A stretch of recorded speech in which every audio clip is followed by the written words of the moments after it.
अस्सलाम वालेकुम नाजरीन, कैसे हैं आप सब लोग। उम्मीद है कि आप सब खैरियत से होंगे। मैं हूं आपका मेज़बान परवेज़ इकबाल। जैसा कि आप जानते हैं कि मैं आपके लिए मुसलसल अपडेट लेके आता हूं यूरोप भर में कोरोना वायरस के बाद बदलती हुई सिचुएशन से। तो आज के इस वीडियो में हम बात करते हैं यूरोपीय मुल्क स्पेन की, जहां केसेस में तकरीबन 25% इजाफा रिकॉर्ड किया गया है, यानी कि केसेस जो है उनमें इजाफा हो रहा है। ये सब कुछ हम आपको बताएंगे तफसील के साथ, लेकिन सबसे पहले आपसे गुजारिश करते हैं कि अगर आपने अभी तक हमारा चैनल सब्सक्राइब नहीं किया तो फ़ौरन सब्सक्राइब कर लें। इसके अलावा इस वीडियो को फ्रेंड्स के साथ भी शेयर कीजिएगा ताकि तमाम लोगों तक ये इन्फॉर्मेशन पहुंच सके। तो स्पेन में रहने वाले लोगों के लिए ये अच्छी बात नहीं है।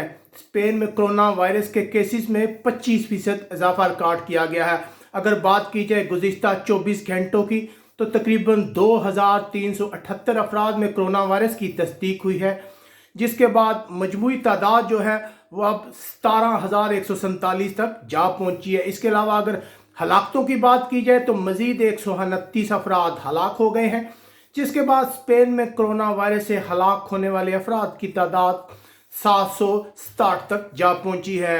यकीनन ये एक परेशान कुन सूरत हाल है स्पेन की गवर्नमेंट और अवाम के लिए।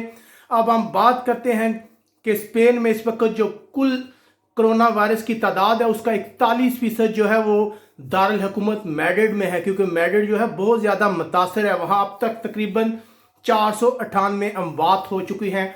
इसके अलावा अगर बात की जाए कि कतालोनिया में क्या तादाद है, जो अब तक अदाद जमात सामने आए उनके मुताबिक तकरीबन 2702 ऐसे अफराद हैं कतालोनिया में जिनमें कोरोना वायरस की तस्दीक हो चुकी है। दूसरी तरफ जो सेहत की वजारत है उनकी जानब से कहा गया है कि ये जो अदाद शुमार है ये सही अक्कासी नहीं करते, क्योंकि अभी तक तमाम लोगों के टेस्ट नहीं किए गए। अगर तमाम लोगों के टेस्ट किए जाते हैं तो ये तादाद बहुत तेज़ी से बढ़ने का ख़तरा है।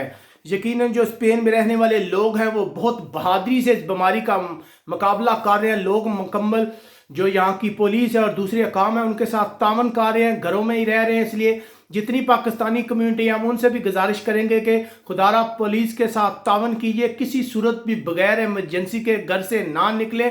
मैंने देखा है कि अक्सर पाकिस्तानी जो है शॉपिंग के बहाने जो है नीचे घूमते फिरते हैं, जिसकी वजह से बहुत ज़्यादा प्रॉब्लम होती है। बहुत ज़्यादा लोगों को जुर्माने भी किए जा रहे हैं। हमारी आपसे गुजारिश है कि जैसे जैसे केसेस में इजाफा हो रहा है तो जो स्पेन की गवर्नमेंट है उसकी जानब से पुलिस को सख्त अहकामात है कि किसी शख्स को भी ना छोड़े, जैसे ही देखे उसको फ़ौरन जुर्माना कर दें। इसलिए हमारी आपसे गुजारिश है कि आप बेहतर दिनों का इंतज़ार करें और पुलिस से तावन करें। उम्मीद है कि आने वाला कल हमारे आज से बेहतर होगा। और जाते जाते हम आपसे यही कहेंगे कि कोरोना से डरना नहीं, कोरोना से लड़ना है। इसके अलावा आप हमें कमेंट्स करके बता सकते हैं कि आप इस वक्त स्पेन के जिस शहर में रह रहे हैं वहाँ मजमूई तौर पर क्या सूरत हाल है। अपने मेज़बान परवेज़ इकबाल को बासुरना से इजाज़त दीजिएगा। अल्लाह हाफिज़।